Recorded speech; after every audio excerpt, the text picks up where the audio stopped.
So good afternoon, welcome to the second panel at the 2013 A2D Music Expo.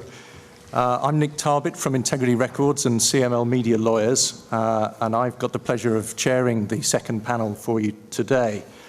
The guys, for those of you who weren't in the first panel earlier today, they were asked to consider the technical side of the creative process and the recording of music and the technology that is moving forward at such a quick rate these days. We, on the other hand, have been asked to answer your questions and to give you some insight from our experience on the business side of the music industry. Not just for those who are artists or want to be artists or band members, but also for those who either are working or are trying very hard to obtain roles in the wider music industry. And it's important, when we ran this panel last year, one of the big topics that we didn't have time for was looking at the roles other than as an artist and a musician, whether it be as a PR, as a photographer, as a music writer, as an engineer, producer, runner. I mean, there are so many countless roles that for those of us, and I count myself, who tried very hard as a teenager to play the bass guitar and really didn't manage it to any degree of success, but managed to find a role within the wider music industry, working with people far more creative than I am myself, but being part of such an exciting industry and that artistic community as a whole. So in a moment, we'll start off looking with these guys and drawing on some of their experience at the wider roles, the non-artist roles, and then we'll move on to discuss some of the aspects of being an artist these days and the difficulties that entails. Before we kick off, I'd like to introduce you very briefly to the panel who are before you now. Start on my right with Gavin Monaghan. Hello. Gavin's a producer with multi-platinum credits and a #1 album to his name. He's the owner of Magic Garden Studios up in the Midlands and working with bands like Editors, Ocean Colour Scene, Robert Plant, and is very active in the with the latest crop of these young Birmingham bands, the B-Town guys, who are all over Radio 1 at the moment, bands like Jaws and Pause and Swim Deep. And for those of you who follow the Radio 1 evening shows, you'll be well aware of those. I've then got Ash Soan, who is an extraordinarily talented drummer. Ash started in the 90s with Amitri, and he now has a raft of A-list credits to his name, including household names like Robbie Williams, Seal, Nelly Furtado, and working on Adele's recent ridiculously multi-million selling album. Ash is also a member of producers with Trevor Horn, with Steve Lipson and Lol Creme. We've then got Mark Tucker. Mark has got many years in different aspects of the music industry as an artist, as a songwriter, musician, producer. His lengthy credits and client list include household names such as Portishead, PJ Harvey, Jethro Tull and the like. Interestingly, in the context of the first topic that we'd like to discuss with you this afternoon, Mark also spent a number of years editing Acoustic magazine and also has worked, or still I think works, as a photographer and as a filmmaker. So again, other roles that are part of the wider music industry but are not strictly simply a musician in his own right. And then on my far right, your left, a household name to many of you down here from the southwest and of course beyond is Steve Knightley. Steve's the songwriting force, as many of you will know, behind the country's finest acoustic roots duo Show of Hands, past winner of the Best Live Act at the BBC Radio 2 Folk Awards, I've personally lost count of the number of times that Show of Hands have sold out the Royal Albert Hall in their own right, so perhaps we can ask Steve about that a little later. So if I can kick off, and I want to turn to Mark first. If we start the ball rolling, and we struggled, if some of you were here last year on this panel, we struggled to get you guys to ask questions and to make points and enter the debate. And then the minute we finished, it took us 40 minutes to get out of the room because everyone came up at the end with their questions. So I know it's not easy, but if you have got questions for us, particularly as we're running late due to some transport difficulties this afternoon because of the county show. So if you have got some questions, we'd really, really encourage and love you to pitch up and ask us questions so that the whole auditorium can hear the answers and draw on the experience of some of these guys' careers. So, Mark, if I can kick off, we're going to start with the non-musician roles, and as I've said in my introduction, you've had many of those. But how, can I ask, in one of those roles, editor of Acoustic Magazine, how did you come by that? I'm sure there are some budding writers here. How did that start for you, Mark? It was as a result of a friend at the time who was a publisher. And because of my extensive work in the acoustic field, he just ran the concept past me. He was talking about starting a new magazine. And he said, how do you fancy editing it? How do you fancy writing a few articles? One of which was an interview with Martin Carthy.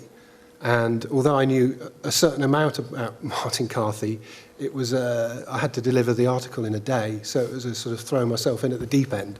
And I'm not sure how good I did it the first effort, but no, it was interesting. But it was circumstantial. So it was through knowing somebody. Yeah. And I think that probably says a lot about many levels of the music business.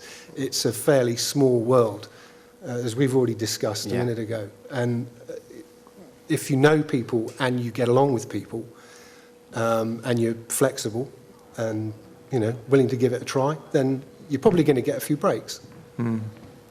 I think certainly for my part, the key is also to, if you want to be a writer, then write.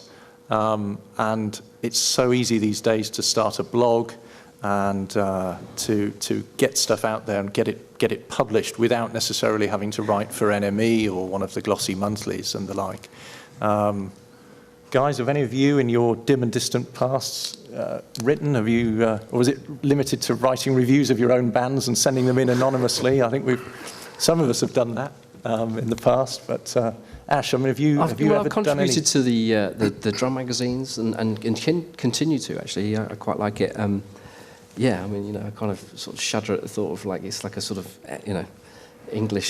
English lessons, but if you just let the stuff come out, they're quite good, the editors of the magazines, and they kind of take the information that you've given them and kind of put it in a much more articulate way, I guess. Yeah. But I like doing it, in fact, master classes and anything like that, I like trying to, and these things, sharing the stuff that I've experienced, and certainly the magazines, there's a couple of magazines, and there's quite a few online magazines for drums in particular, that, it's a really popular thing.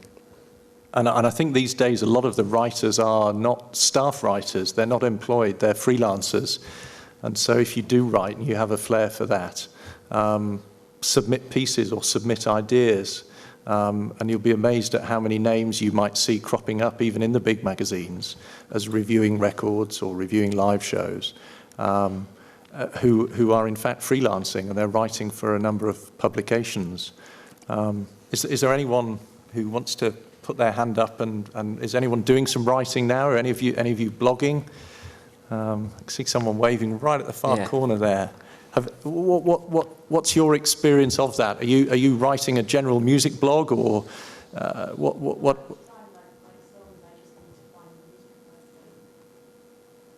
Yeah. Now, Gavin, I've known you about 15 years, and in that time you've always been the owner of Magic Garden and a record producer, but something must have happened before I met you. How did you get your break? How did things start for you in the industry? I don't exist outside the walls of Magic Garden. That's it. I just materialise every time a band comes in. No, I was in several bands, but I discovered very quickly that I much preferred being on the other side of the glass, and I spent most of my time in the control room, and then I just did everything I could to get a job, and worked in quite a few of the London studios.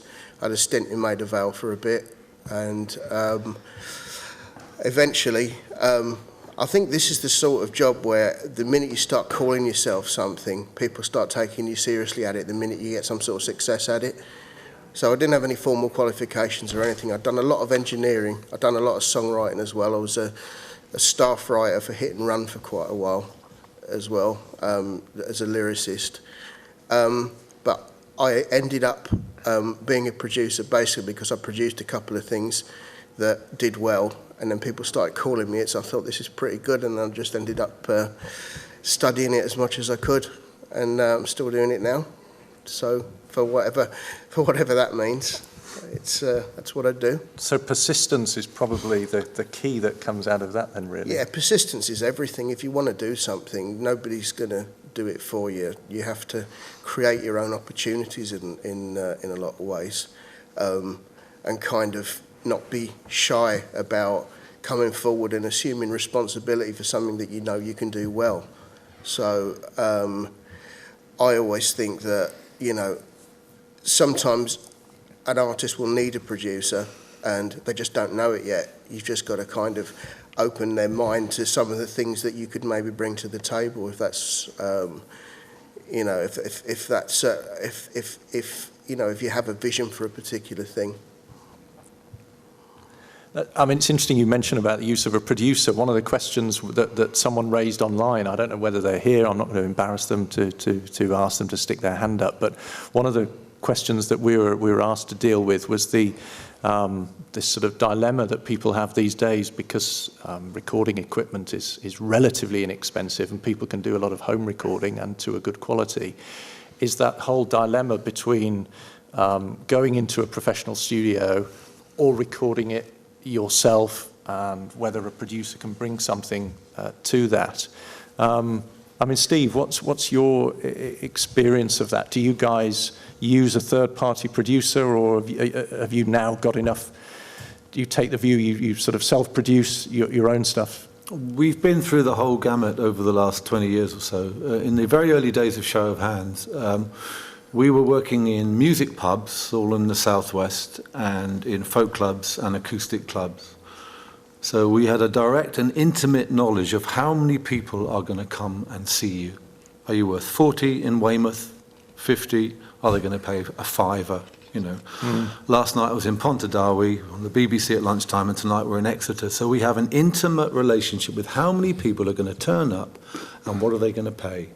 Now, based upon that is what you can afford to release and make to sell directly to those people. So if you're only going to sell 1,000 records, 2,000 records, which is good for a folk group, you know, that's pretty much the norm, you can't afford to invest in too much for servicing those people who, at the end of the day, want to go away with a bit of a snapshot of what they've just heard. Now, that's very much the world that I work in. So in the early days of Show of Hands, there were no record companies or producers or publishers or managers or agents interested in a group that were paying to 50, 60, 100 people. And the only ones that were are losers and failures most of the time, or have-beens, or wanna be, or it's all that. You know, but you have to do it yourself at that level.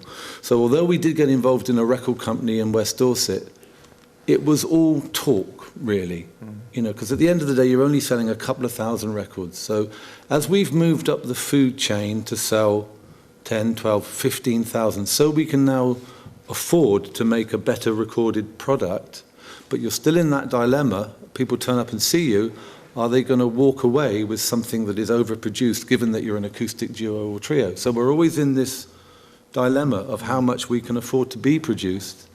Mark's produced a record for us, and we worked with the guy from the Afro-Celt sound system who did fantastic production, lots of rhythms and samples, and we were lucky in that our audience accepted that at the time, but you hear a few years later, we much prefer it when it's just you guys.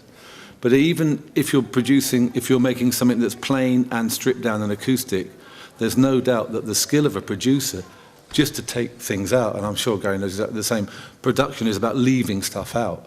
And if you're in the essence of you as an acoustic trio, someone who's got the authority to leave stuff out is producing you as well as if they're adding, the Mormon Tabernacle Choir. So we're now at a level where I think we are available for producers to work with. We've got the resources. We sell enough to make it a good economic relationship, and our audience is prepared to listen to a bit more than just the three of us. But at any one time, it's always an ongoing and very difficult debate to know what to do. Because you could play it safe and just capture what you do live every night, and people will buy that. But it's not as challenging as working with a producer.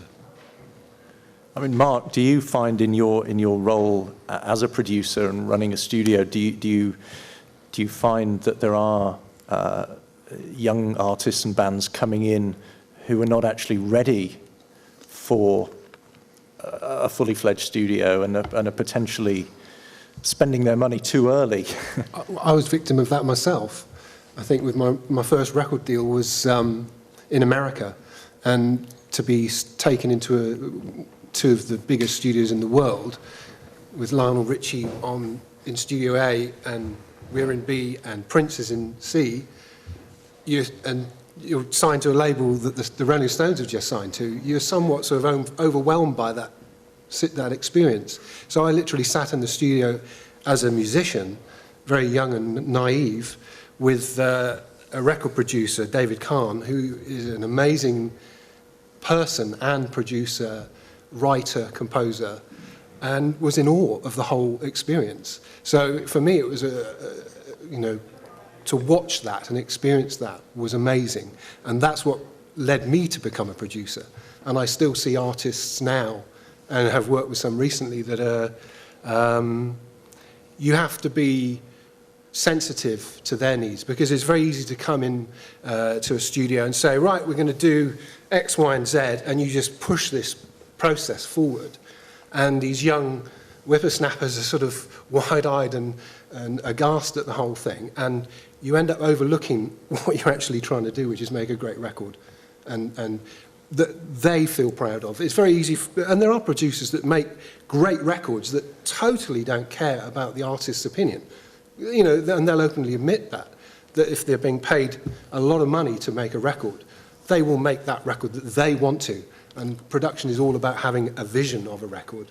So that's valid, but it doesn't necessarily mean that the artist is happy with the end result or the process that they went through to make that record. They may like the record, but they may have very bad memories of the experience. So production is a massive, massive sort of subject that you can break down to sort of component level and try and apply that. As a producer, you try and apply different process to different people. You need to get to know people to work with them successfully. I think to just apply a process verbatim is not how I would approach producing a record. But, there isn't any set one way that you can say that's how you do it. I think it's a big, big thing. And young kids fall victim to that, yeah. Gav, I mean, I know you obviously record some household names that these guys have all heard of, but I also know you still make time for new bands, for emerging guys to record, in effect, their first proper recording. Oh, yeah. I mean, what criteria? I mean, that's quite a show of faith on your part, to give them a crazy cheap deal, give your time, put your name to something. What are the sort of criteria you look for when a band who hasn't been in a studio before, when they come to you, they're raw, they've got 8 songs, and they say, we want a properly recorded demo? What would be the 2 or 3 key things that you would look for that some of these guys might be able to learn from? Well, I always look for, first and foremost, it's down to the songs, really. I listen rigorously to everything that... I get approached by a lot of people, and I turn a lot of stuff down, stuff that maybe I shouldn't turn down sometimes, and I take a lot of stuff that people think I'm crazy for taking.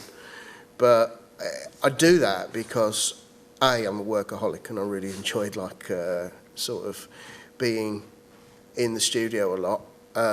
But I also... I do realise that I always look for the songs first, because I think if somebody is capable of writing one great song, they're usually capable of writing more than one. So before I work with anybody, I'd like to listen to as much of their catalogue. I don't care if they record it on a phone or at rehearsal or whatever else. And I get them to send me everything, and then we just go through, because bands have a tendency to ditch their best songs in favour of their newest ones because they get bored with playing them. Mm-hmm. So I usually try and listen to everything the artist has got to offer. It doesn't matter how rough it is, and then together we kind of pick what we're going to work on. But yeah, it's all about the songs for me, and the voice as well. I think the voice has got to be engaging in some way, because and it's got to be able to tell the story. Because I think if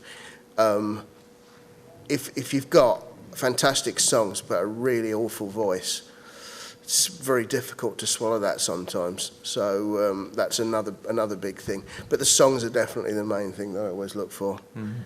That, and also, you've got to feel some sort of kinship with the people that are approaching you. Some artists that approach me, I just listen to it and I think I totally understand that.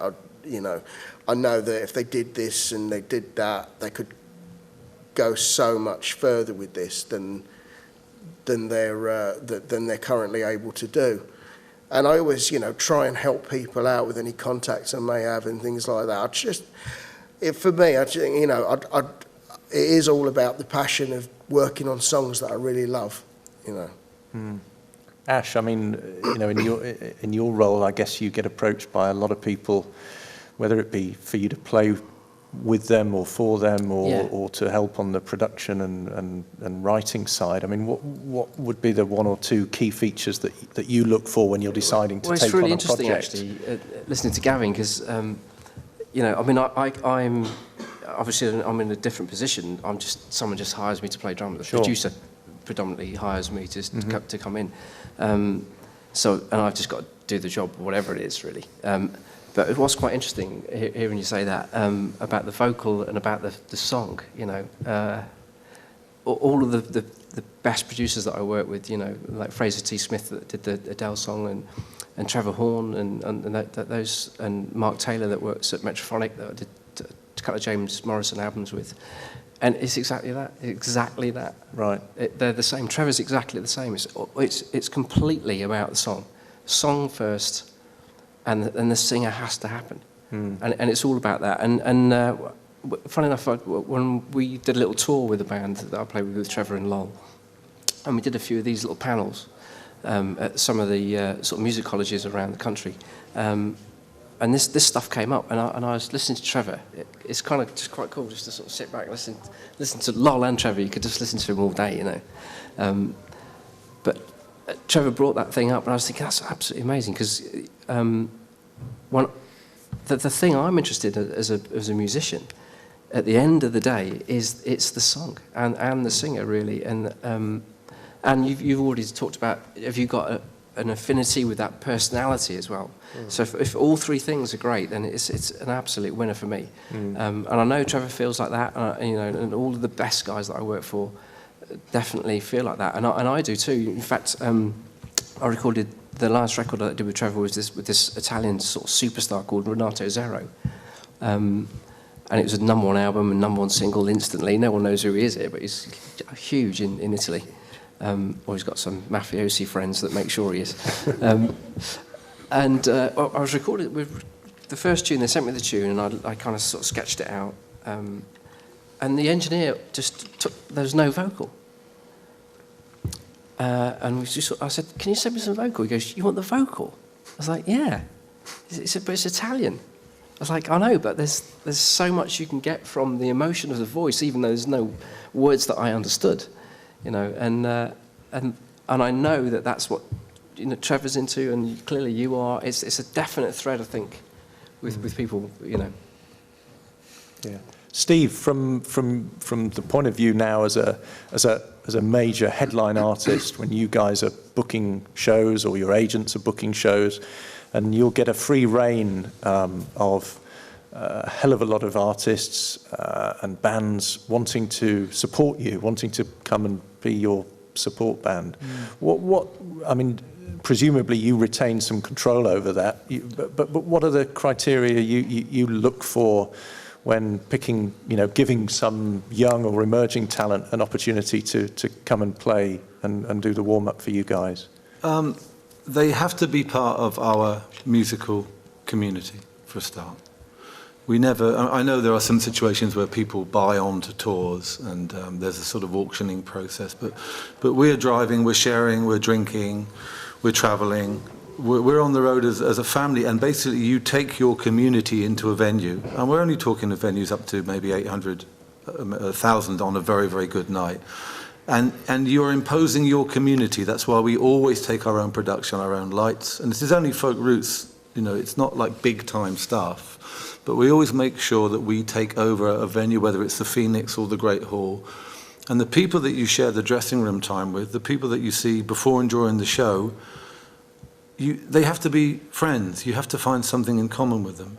And normally with us, it's the last two that we sort of not adopted, but gave that opportunity were a couple I saw busking on Sidmouth Seafront, Phil Henry and Hannah Martin, and they're extraordinary musicians. And we got to know them. They live 5 miles away, and next minute we're on tour together. And I can't understand what it must be like. And I know there are bands who don't talk to each other. I know there are bands who fight with their engineers. I cannot understand how that world functions, and I know it's there, we see it. We seem to be on a continuum every year. We edit out more people we don't like, places we don't like to go to, promoters that we haven't got on with. Other people seem to go in this exactly opposite direction. Every year they seem to be more and more involved with people that they don't like, and it's like, we seem to be quite lucky like that, because we're able, because we don't have an agency management, we run everything ourselves. So we can sit down and say, did you like that place? Actually, let's not go there again, and that's it through. So in a way, by controlling every aspect, including the support artists, it is like a community, and I think people buy into that when they come to see the show or they meet you afterwards. They like the idea that you're part of this little crowd, and but that's, as I say, that's only the world that we live in, and I know people have fundamentally different worlds. And I've got a friend quite high up who cannot believe, she represents lots of EMI artists. She said, I've got record companies who would pay you to go on a tour, to pay 40 gigs to 1,000 people or 800 people. You know, why aren't you doing it? Why are you missing out on this financial opportunity? And we said, well, you know, don't like the idea, just don't buy into it, really. Ash, I mean, Steve's talked there about giving, you know, this couple from the seafront their sort of first break, potentially. Back a wee while, your days in the 90s with Amitri, I think. Yeah. How did you get your first break into something, you know, the serious music? Well, Amitri was an interesting one. I mean, I was very fortunate, you know. I moved to London when I studied music in Manchester, and then I moved to London in 1991. I was 21. And just, I don't know, I was very fortunate, basically. I came back from, I went to buy a pint of milk, and I'd been I lived in Blackheath in South East London, and I was walking back to my flat with said pint of milk, and a guy comes out of his house with a gig bag on his back. I was like, this is great, there's a musician in my street. It's about 2 o'clock in the afternoon, and he went over to like a sort of 7 Series BMW and went, woot, woot. I'm like, okay, so you're either an accountant that likes music, or you're a really serious musician, you know. And I must have been walking like that with my mouth open, and this guy looked across at me, and I remember when I was much younger, when I was 16, I was in a band. The bass player was obsessed with this guy called Pino Palladino, and it was Pino basically. And I recognised him, and I said, Pino, and he went, yeah. He came over and shook hands, and he said, what are you doing? Do you play? I said, yeah, I play drums. He went, you play drums? He said, I've never been recognised by a drummer in the street before, blah, blah, blah. And that was the beginning of my relationship with Pino. And being young and enthusiastic at the time, I used to just go around and knock on his door. And he's such a great guy. And now I work with him quite often. We played on the CeeLo record together. I did a session with him last week and stuff. It's amazing, but I used to just go around, knock on his door, and we talked about music, and he watched me doing... Basically, I was playing in clubs and pubs and doing anything that I could. Absolutely anything. It always surprises me when I talk to musicians, when I do master classes, and I say to them, are you in bands? And there's quite a lot of no's. It's like, what do you think is going to happen, you know? There's this whole YouTube generation where they think if they practice and they stay in their room and get it together, all of a sudden it's going to happen. It's like, it's not that. It's not going to work like that. And Pino watched me do it, and eventually I came back, and sure enough, he was on my answer machine, and it was Pino that said, look, there's a friend of mine that manages this Scottish band who I actually had never heard of. He said, they're called Amitri, they've had hits and everything. Are you up for auditioning? And I flew up to Glasgow, auditioned as an amazingly successful drummer called Chris Whitten, who just finished playing with Dire Straits. Actually was in before me, so I was just like that. Oh no, this is going horribly wrong. And actually, again, now I'm older, I look back at that and I thought that gig's clearly his. He was definitely a better drummer than me at that point. But, you know, the management didn't want to pay the money that he was getting paid when he was on the Dire Straits tour, hence I got the gig, and that was my first break. Yeah. So a few things, you know, but certainly Pino, he watched me sort of he came out, in fact, my car didn't start, and he came out and gave me a push start in the rain to go, you know, to do a pub gig. And he just watched me start to get a few better gigs, and he'd heard a few things. Everyone has a break, you know, for sure. Yeah. There's always a key moment, and everyone, you know, that I talk to, there's something that happens like that. I mean, using the phrase that Gavin used before, persistence, it's again is key. It's a hard slog. I was saying to a young guy who came up to chat to me here this morning, you know, if it means getting a busking slot in, you know, on a rainy November Saturday afternoon in Exeter or wherever because no one else wants it because their fingers are too cold, take it and do it. You just never know who might see you. And as Steve said, you know, came across a couple playing down on the seafront there, and you know, who knows what they're going to do. So people talk about making your own luck, and I think that's key, rather than, as you say, sitting in a bedroom and becoming as good as you. If no one hears you, then they're not going to give you the break. Well, it's making sense of that cliche about it's who you know, not what you know. You have to be somewhere out there to get that opportunity to know someone. You've got to be like you did, you know, like, excuse me, any chance, you know, you cannot just shut yourself away. It is about those human contacts very, very often. I know an awful lot of people who had major publishing opportunities, and publishers saying that they'll make those connections, managers saying that they'll make those connections, but they've done it themselves independent of the business relationships they've made. They've been in at a festival bar and someone said, that was a good song you were singing. It got any more like that?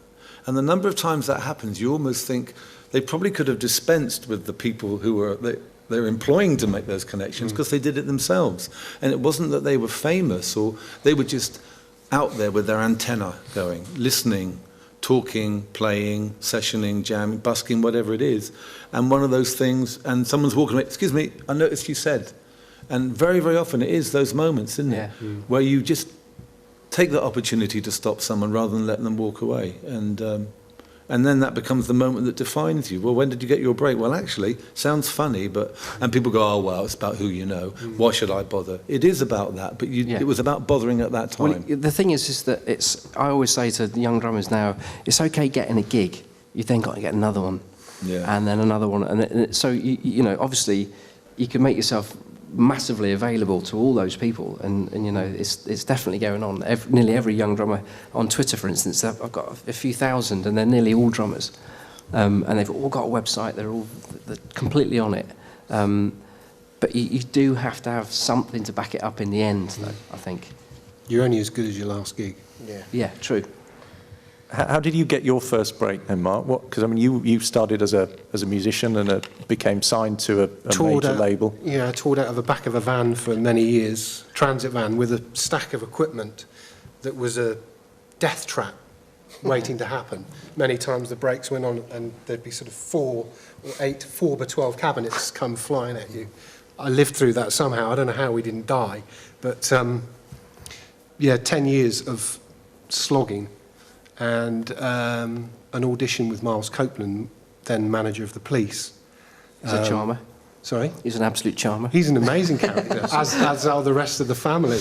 But yeah, there was a point I was going to make about Miles, actually, saying that it doesn't... You could do a gig and there may be one person in the audience and you get downhearted and think, oh no, this is just terrible. You don't perform well. But if you perform well, no matter what, there will be one person in the audience, probably that one person, who can change your life. Yeah. So you've just got to, do it irrespective. The same with the persistence. You've just got to compose yourself and do it, under all duress. Yeah. Lol Creme told me a great story about his first sort of proper... Well, he was playing with Kevin Godley and Eric, and they bought a new desk. And they got Kevin in the studio just to play the drums, and Eric was behind the desk, just recording this stuff, and basically Kevin got quite bored, so Lol went in with a guitar and sat on the floor in front of the bass drum mic, very much like this kind of thing, and he sang this. He said it was just like a nursery rhyme, just to keep Kevin kind of, sort of keeping him to play, and it was, I'm a Neanderthal man, you're a Neanderthal woman, let's make Neanderthal love, blah, blah. And he kept on going around this thing. And they recorded it all, listening to the drums. And some record exec stuck his head in the studio door and said, what's that? And they said, oh, well, we just got this new desk, we're kind of figuring it out. This is well before 10cc. We're just sort of figuring this desk out. He said, no, not the drums, what's that song? And they said, it's just Lol. He said, that's a hit. And they re-recorded it, and it was a hit. It was #1 hit for Hot Legs. Yeah. And that started them off, basically. It's interesting what he just said about some record exec stuck his head in. Yeah. It's like there used to be that chain of, like the food chain, if you like the band would get together, then they'd send a demo out, and then they'd kind of get a record company get a little bit interested, or somebody would come and see them at a gig, and then they'd make a record, and then it'd go through, successions of ears would get on it, and then it'd go back to be remixed, and it'd be changed a little bit. A lot of that stuff doesn't happen anymore. No. It just goes now from somebody making a record in their house, straight out where everybody can hear it. I just thought that was interesting, because those are the days that kind of thing happened all the time. Yeah. That's 70s, I would imagine. That's totally 70s, yeah. That was Ash. You said earlier that things. I'm not quite sure of the context, but the hits don't happen off of YouTube. But I had an instance this week of an artist, a friend, a chap I became acquainted with, who told me about his daughter, who is not even 16, I think, and she has a YouTube channel, and she writes her own stuff and performs it live. Yeah. Her father films it and does the sound, and she's getting 600,000-700,000 hits and has a career. Yeah. Albeit small, but for 16 years old to have an income, she's selling 5,000 albums downloads and getting that many hits. So she's on royalties to some degree of YouTube. That's amazing. I find that, I think it's brilliant. It's brilliant, but it is a whole new world now, for sure. It's so She won't different. be happy, though. Her dad is. Music, I mean, for me, it's fundamental that music is about standing in front of people and playing. At the end of the day, humankind has entertained each other, whether it's by the campfire, by standing there and doing that. And so at some point in time, if you want to do this for a long time and enjoy the life that you lead doing it, you've got to be in front of people, I think, as a performer, playing it. you know. Yeah. And I think that so many people come up and say, well, what do we do? You know, it's not fair. I say, well, you know, is there a pub near you that has music? Ask the landlord if you can play in the corner. Say, can you come back in 2 weeks? Don't ask for money, ask for a pint of beer. If he's got 50 people the 2 weeks, say you want 50 quid, build it up like that. And then just people come to see you. Don't go chasing the deals or those people. Someone will come up to you if they're interested, and they'll make you an offer, or they'll say to something, or they'll give you a card, you know. When I was in London in bands, we would get obsessed with the guest list. There would be so-and-so from EMI. There'd be 80 people that had paid to see us, and 3 of these people hadn't turned up, and we were absolutely heartbroken. Rather than thinking about the 80 that had paid to see us, we're all distraught. Nice. Oh, apparently they didn't like it. They didn't like the drum sound. They didn't like the guitar. All these reasons that people give for not actually liking what you do. And it was so out of kilter, you know, that we were more concerned about the 3 that didn't come than the 80 that did. And it's very easy to get into that trap. You know, if you're singing a song and there's people in front of you saying, hey, I really like that, then you're doing something right. And I think that's how easy it is to build on it at a grassroots level now. It's all easy to get distracted these days, I think, with like the YouTube thing. There's so many... my kids show me things that I'm gobsmacked at, and it may be an American newsreel that's been remixed into some sort of very cleverly track. And you think, well, that's amazing, that's great. But people, young kids now think, that's great. And there are a lot of people doing that, whereby there's a track that's made and the 2 million people will watch it and think it's fantastic, but the income from that is marginal, probably on the royalties. It's a marginal income that's earned. Someone's making it. There's a disparity between a hit on YouTube and actually someone who's sort of looking to make a lot of money out of it, or a career, even though I'm saying that Josie has a successful YouTube channel and she's probably earning, you know, a small salary out of it. Birdie started like that, didn't she? Sorry? You know Birdie? Yeah. She was. It was a YouTube thing, I think, that ignited. But it's a distraction in that there's this sort of techno end to it, where it's like a remix culture, and people will grab something and make something exciting from it. But it's like, where does it go from there? Yeah.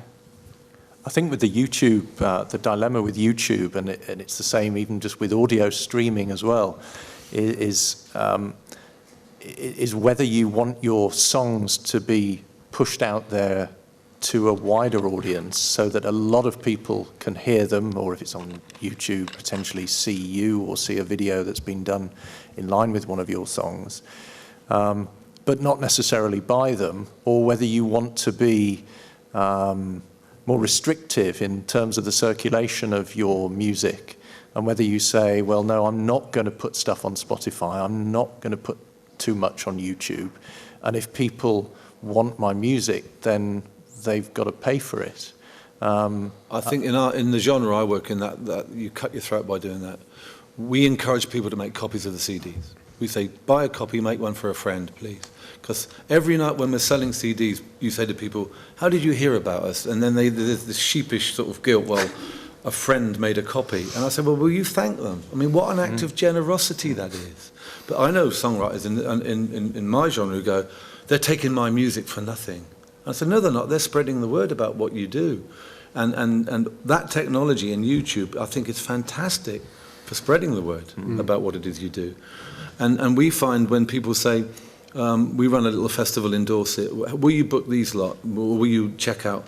Go to YouTube and see what they do. And even a camera in the back of a room doesn't lie about stagecraft and charisma and performance. Whereas a little pack that you're all encouraged to make, you know, with everything highly, that can lie, and it does lie all the time. But I think we're talking about raw talent, which is the point that Gavin's mentioned, that it goes right back to the raw talent. When you've got, it doesn't matter the quality of the recording or the video, it's about what that person's doing, which is different than a techno remix of a newsreel footage. Very different kind of approach to being creative. Different sort of entertainment, isn't it? Yeah.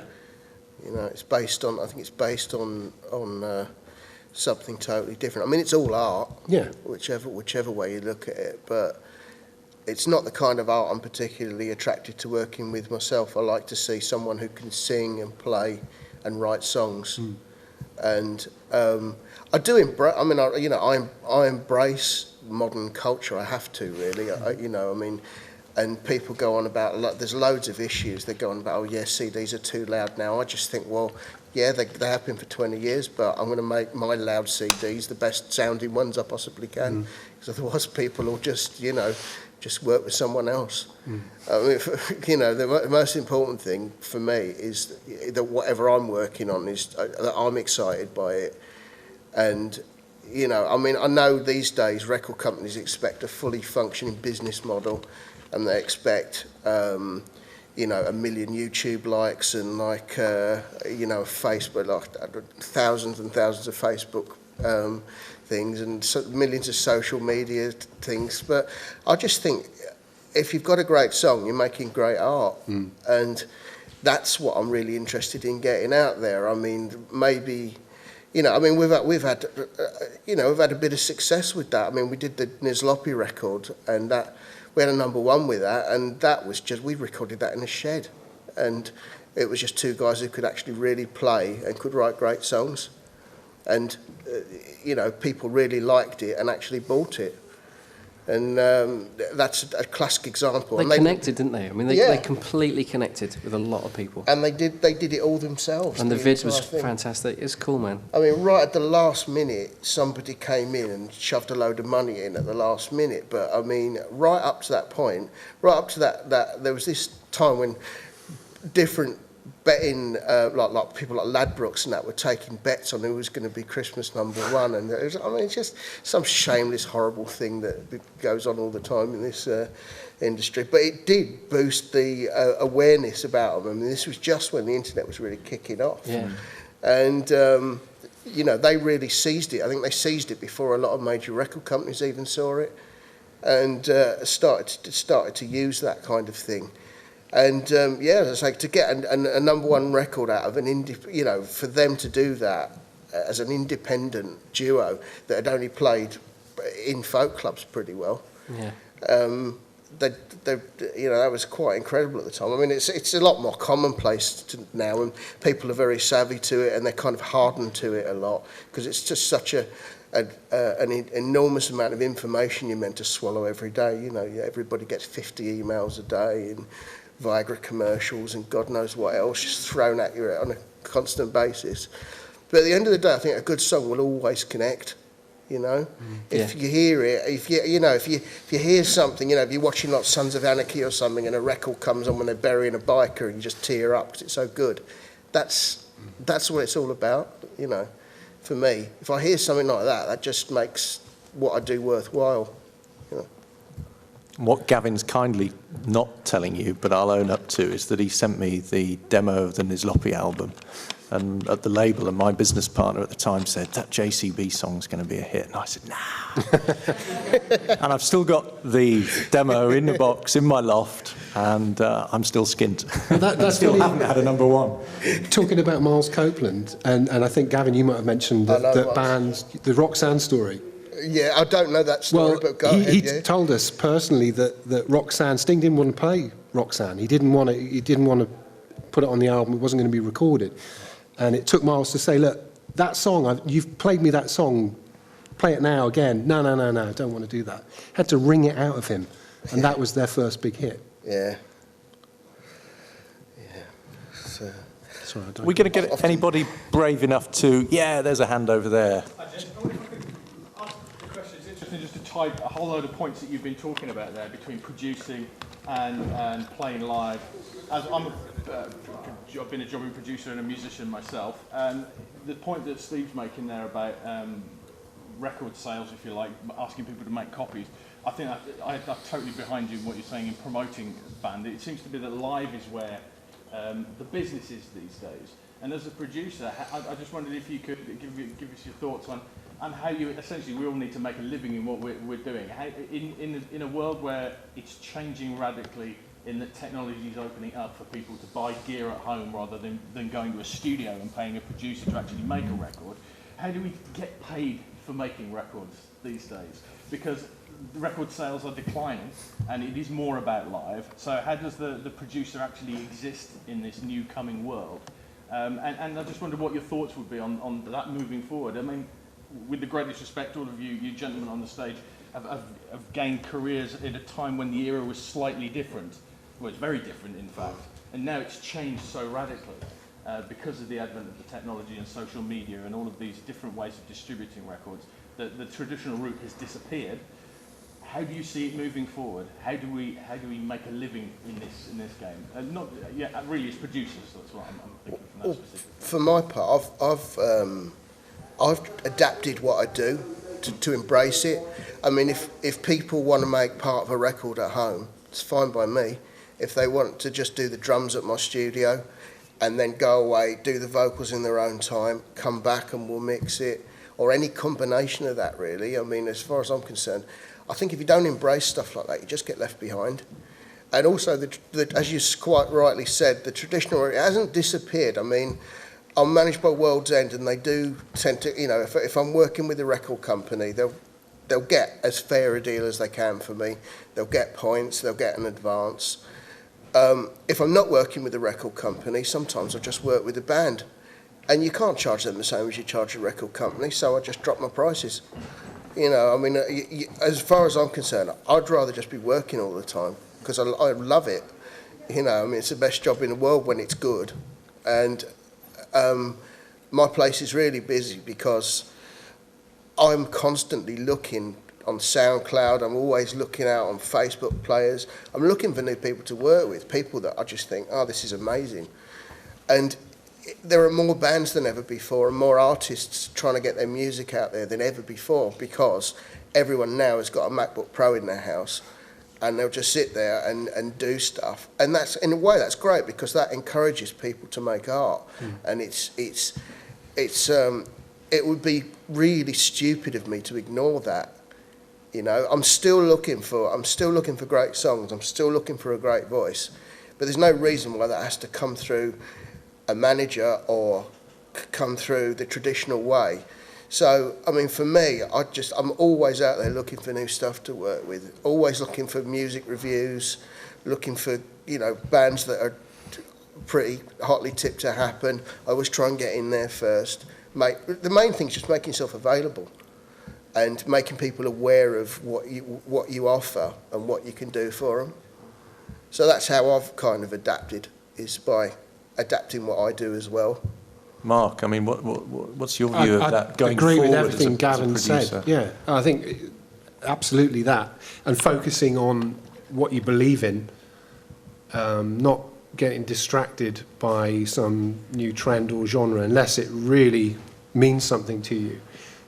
Stick with what you do best and, what you believe in.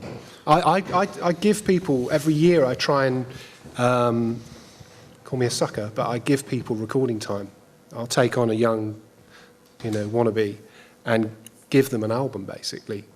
Because I think it's a nice thing to do, and I can, but B, in the hope that they might give me their next record, and there may be some money if a record company picks up on them. So, yeah. There were some more hands went up when I, yeah.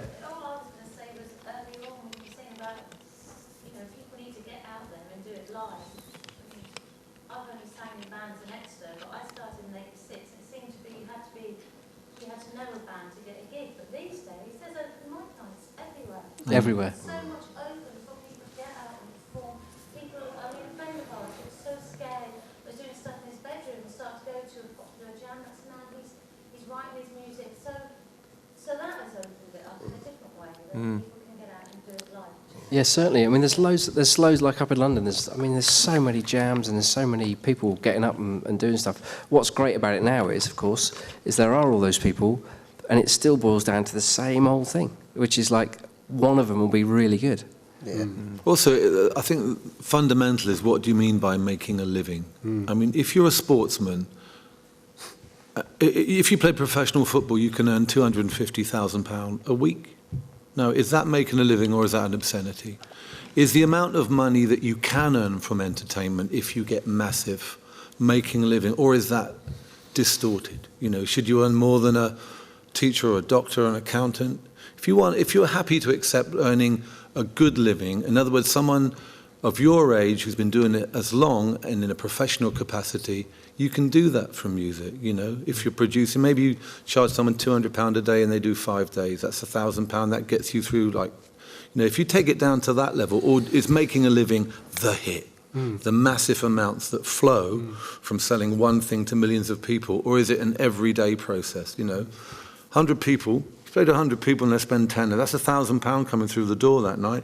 After costs, you might walk away with £400. You're doing really well as a musician. You do that 60 nights a year, you're making a living, you know. So it's about where you set your aims for, really. And again, it's back to what I was saying earlier. How many people are you worth? How many people will come and see what you do in your locality or nearby, and you build it up like that? But a lot of all the wisdom in entertainment is based upon the huge successes, and everything flows.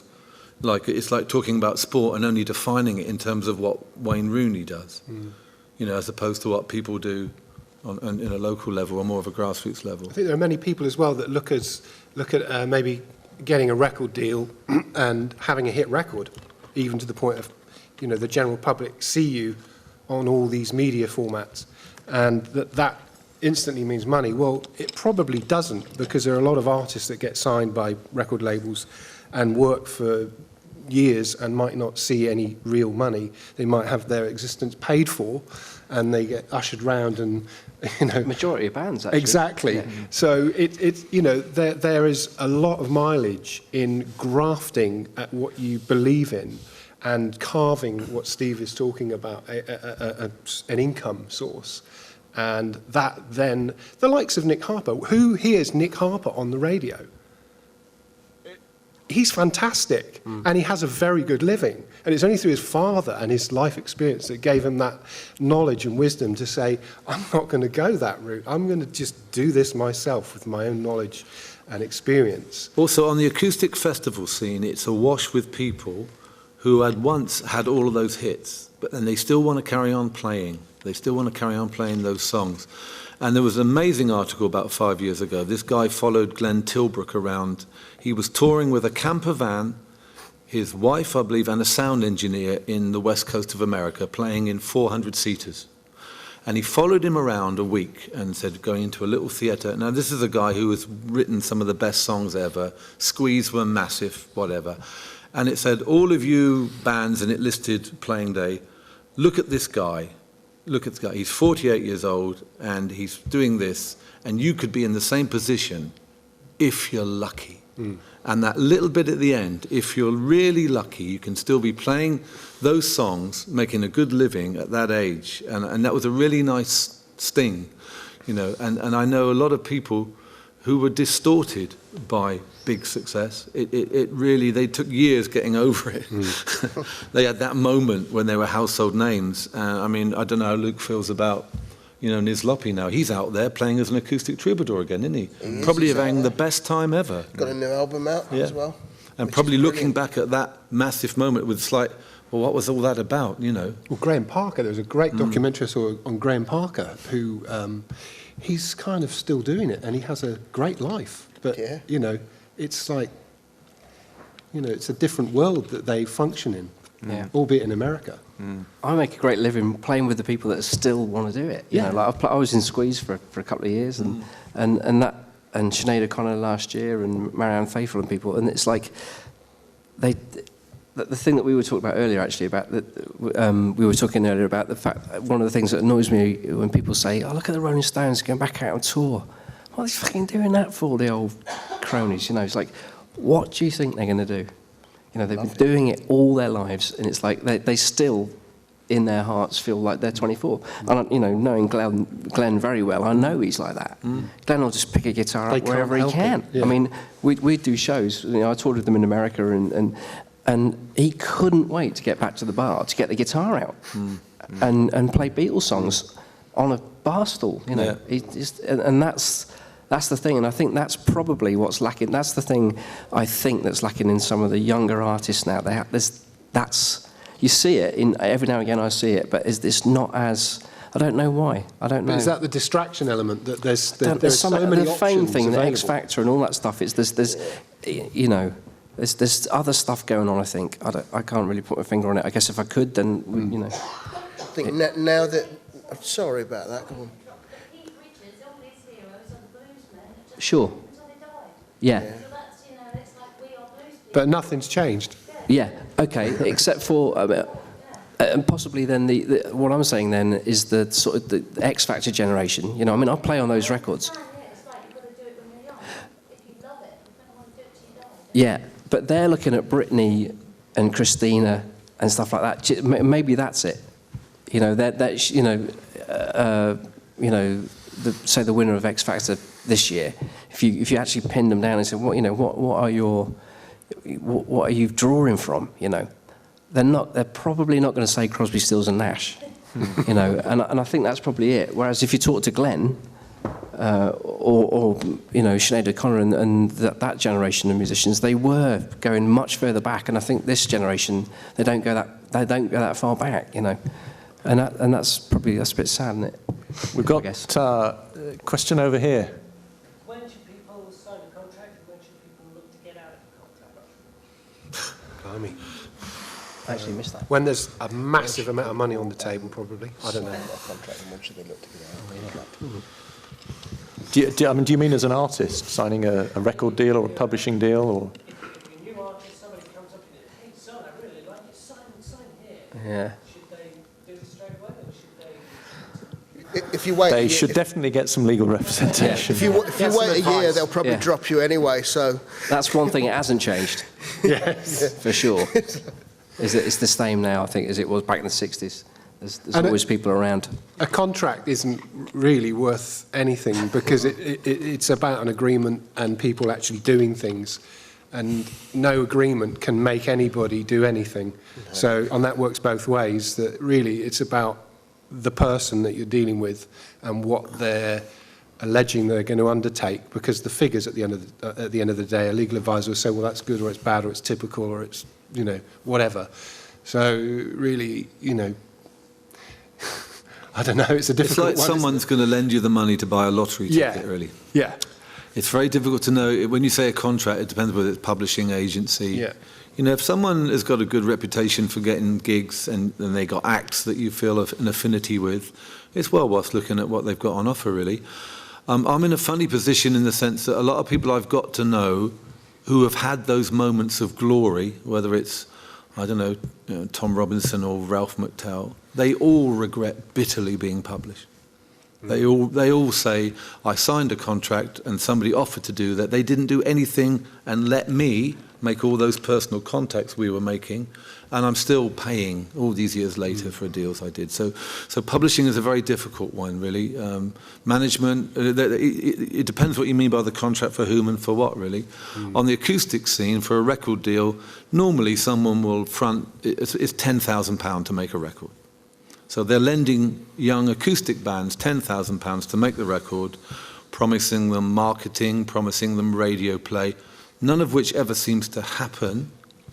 Thereafter, the band are out doing gigs, having to buy them from that record company for £5 or £6 and sell them at venues like this. And sometimes venues like this, hopefully the Phoenix will take 25% of that on the night in merchandising commission. So that band would have been better off finding that £10,000 from a great uncle and making the record themselves, because they will be the sales force at the end of the day. So in their case, keep away from the contract.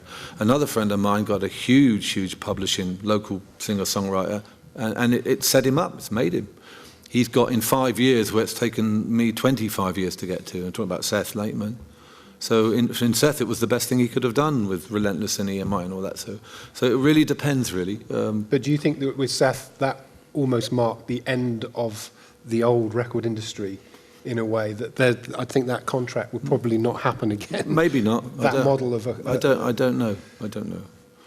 Yeah, I think certainly from my perspective on the legal side of my business, as opposed to the label side. So the only person who didn't say anything there was the lawyer. there are a lot of crap deals around at the moment. I think with the world economy being what it is, with the music industry being what it is in terms of difficult financial circumstances, there are much more stringent deals being offered to artists now that even 5 years ago we would have advised people to walk away from.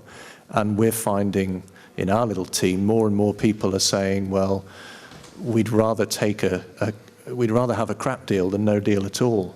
And that's really very, very difficult. And I think, as Steve said, it is a real dilemma.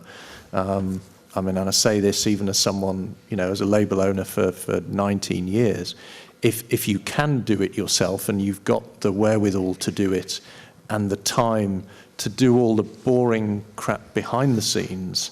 I was talking to Paul Gray, who some of you know from the Musicians Union this morning, and he and Captain Sensible, the guys out of the Damned, they've just recorded another album, and that's going to be coming out soon. And he was saying, he's got this huge dilemma between releasing it themselves, but having to deal with all the admin and the royalties and the distribution and sending out the special offers with the limited edition postcards and the T-shirt bundles and stuff. And he's got a day job with the MU, and the captain's not interested in doing that. He just wants to play the songs and play the gigs. And so the dilemma they've got is, well, do we give a chunk of that to someone who will sit in their office, as I do as a label owner, day after day, just looking at royalty statements and looking for opportunities to promote the acts that I'm working with, do the boring, very unglamorous bits. And I would say, if you've got someone in your band or a friend or a brother or even a parent who's supportive, who has the wherewithal to do that, then I would agree with Steve, is have a go and do it yourselves. Those who haven't got that opportunity, whether because they're still at college or they've got a day job, maybe look at a small label or a management company with a reputation. Speak to someone whose record they've released beforehand. Dig around, contact people through their Facebook page or Twitter or whatever, and say, look, you put a record out with X Records, were they shysters or were they fair and doing their best, even though you're still, working in the newsagents? Really dig around, because there are a lot of people still. I know it's a cliche from sort of 20, 30 years ago about these sort of hucksters but I find that there are a lot of people still out there who will promise the earth and, as Steve says, not frankly deliver. Was anybody here had any experience of pledgemusic.com? Yeah. Because that's quite, from what I've seen, someone like Ginger from the Wild Hearts, he's had a hugely successful experience with Pledge. But I don't understand the sort of nitty-gritty of it. But I don't know if has anybody in the audience had any experience of Pledge.com? I know Peter Cox did his last record, didn't he, with it? I don't know. Yeah, and I think he's doing another record like that, so it must have been okay for him. We did Simon Fowler's record, and he had it completely funded by people who pre-ordered the record and got, and in return for pre-ordering it, they got like special stuff, like signed, that's it, sort of memorabilia and T-shirts and whatever else, and they got the record ahead of release, a little bit ahead of release and stuff. So it can work. It can work really well. I think Peter did this thing where, there's again a little staggered. You could start off with just the CD, signed CD, CD with some sort of exclusive merchandise, and then I think right up to about £1,000. I think he had. Don't quote me on that, but I know it was quite a significant amount of money. You'd get a credit on the record to say that you've pledged. But isn't that where that concept started? That there were certain bands that had a track record that would make their own private pledge to allow their fan base to have a photograph or their name listed on the album. Marillion did it, didn't they? And then that became kind of Pledge Music took that concept on to another level, and it's really gone.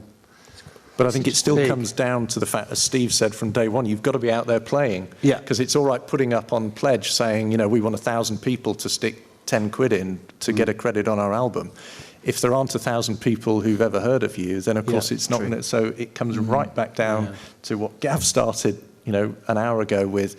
You've got to have the songs, and as Steve and Mark and Ash have said, you've got to be out there playing, whether it's busking, gigging, open mics, and doing all of that. Guys, we're out of time now, I'm afraid. I will be up on the first floor shortly after a quick coffee stop with producer Lee Fletcher and Andy Watts from the Seahorses up on the first floor meeting room for people just to drop in and come and chew the fat. Ash has kindly agreed to head down into the basement. He will be running a very informal drop-in drum clinic, and we'll be playing some drums. And if any of you are interested in drums, whether it's you interested in recording drums or any drummers in the auditorium, want to go down and have a chat with Ash and talk about that. And I think the other guys are staying around for a wee while. So again, we're saying, Ash said about bumping into Pino Palladino on his way back from the newsagents with the milk. If you're here and you see Mark or Steve, having a cuppa or a beer, don't stalk them crazily, but take the opportunity to give them your demo or just to pick their brains for 5 minutes. So those are the announcements. I'd like to thank you guys all for giving up your sunny Saturday for coming in to listen to us. I hope that's been of some little help. And I'd like to ask you, if you would please, with me, to thank Ash, Gav, Steve and Mark for giving up their time to share their experiences with you.